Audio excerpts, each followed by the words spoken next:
Have you ever seen a lock that behaves a little bit different each time you try to pick it? Well, this Dome IX5 KG is one of these locks. Let's find out why.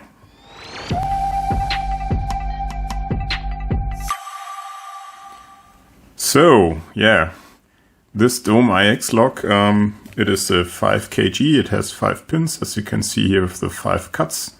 This one here in the middle on 3 is especially quite nasty because it's a almost zero lift. And then, besides these 5 pins here, it's a dimple lock, and you can insert the key in both directions. Besides these 5 cuts here, it has a ball here, a ball bearing, the Kugel, or ball as we say in German. Yeah? This is why it's labeled KG. I think this can move a little bit, yeah. And this ball is able to evade a barrier pin, which sits there in the keyway. And yeah, behind it sits an interactive element that needs to be picked, or a check pin. And yeah, it has quite some nasty driver pins in there, which make it behave every time a bit different. I picked it, and yeah, let's see if I can pick it today in a reasonable time and show you what's nasty pins Dome has hidden inside here. See you back in the vise. Okay, here we are back in the vise. Key works fine and resets all the pins. Let's get the tensioner in, which builds a nice base to my straight flag here to go on. Heavy counterclockwise tension, so I can pick clockwise. Pin 1. Feels good. Let's leave pin 2 and 3 alone for now. And go for the back. That was maybe pin 5. And I have to be careful that I don't overset pin 3. It's really, I think, most of the time I don't get it open. It is because I overset pin 3.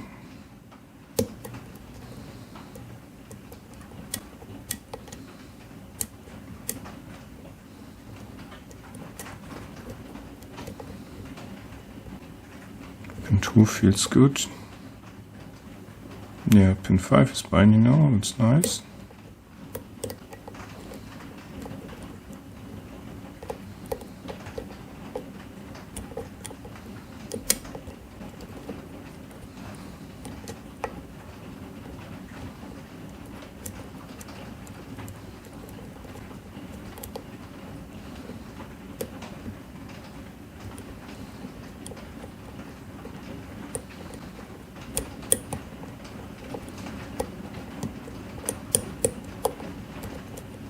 Yeah, pin 4 is not binding yet. Why not? Pin 1 is good. Pin 2 and 3 also. I think I set pin 3 by just going through the pins. Pin 5.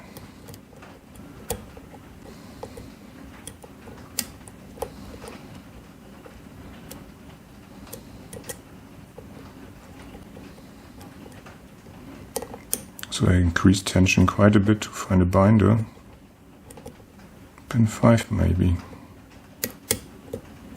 Good click on 5.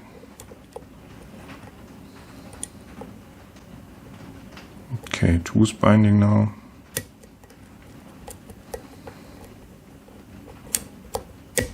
Okay, now we have a full set. Let's check pin 4 again.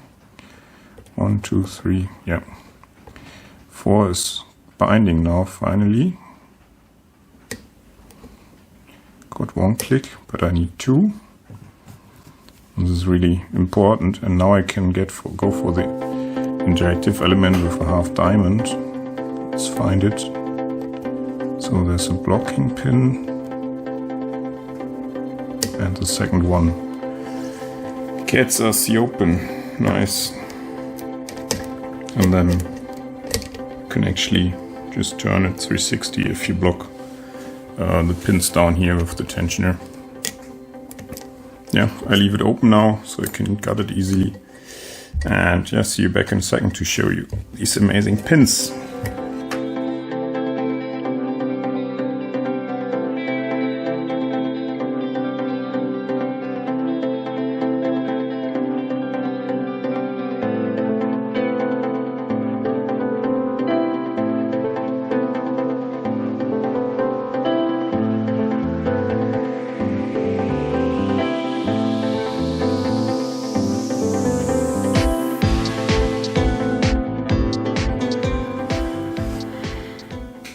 Okay, welcome back from fast forward. I already removed the passive pins here on the top. There are just 2 in there. And here's the main stack and the check pin. So here's the blocking pin. This has no driver or so. And then we have a check pin here.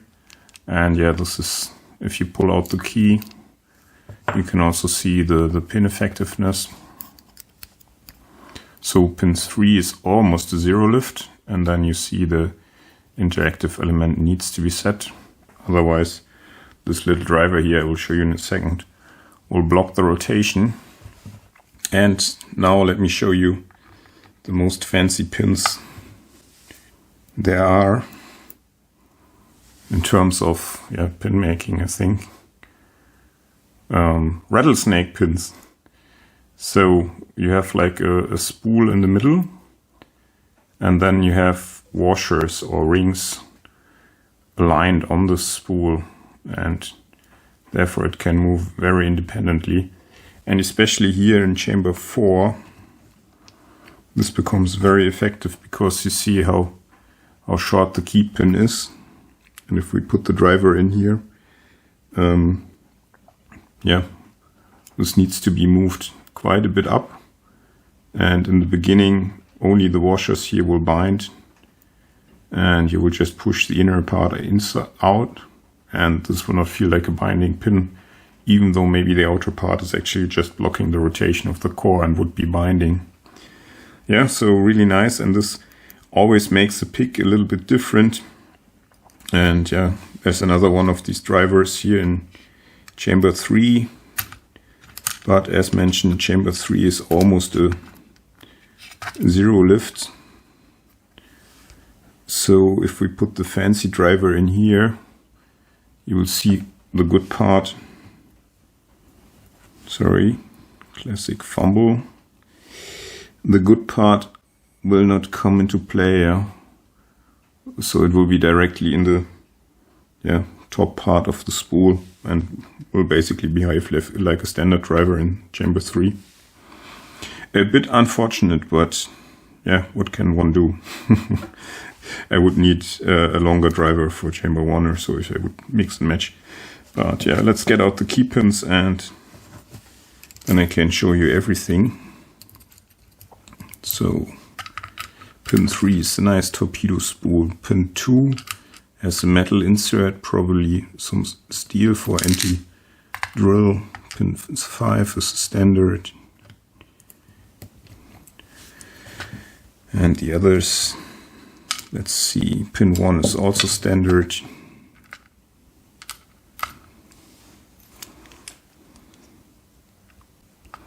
Ah, nice. So this is a blocking pin. This is the interactive, which sits like this. No, towards G-line like this. I guess this one goes like this as well.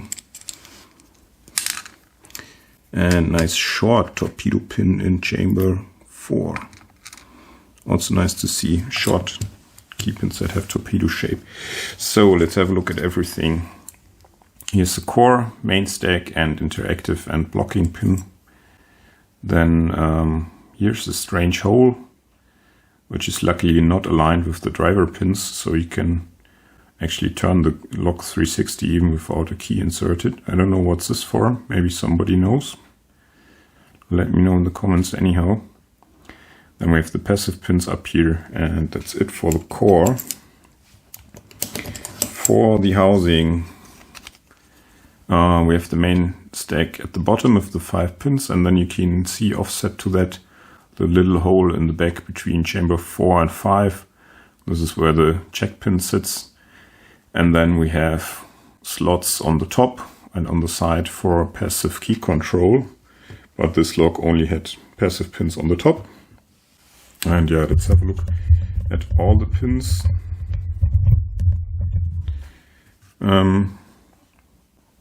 As mentioned, very nice rattlesnake pin drivers in chambers 3 and 4. And then we have nice torpedo pins in the key pins 3 and 4 as well. So these are basically the high security stacks for pick resistance. For drill resistance, we have some inserts in chamber 2 in the driver and the key pin. And yeah, the rest is basically standard. And then you have this tiny interactive element, yeah, which can ruin your day if you cannot find it with your pick. But in the end, I could manage to find it, so good for that. So yeah, if you like this video, give me a thumbs up, and yeah, subscribe if you're not already. Really makes my day. And yeah, hope to see you in the next video. Bye.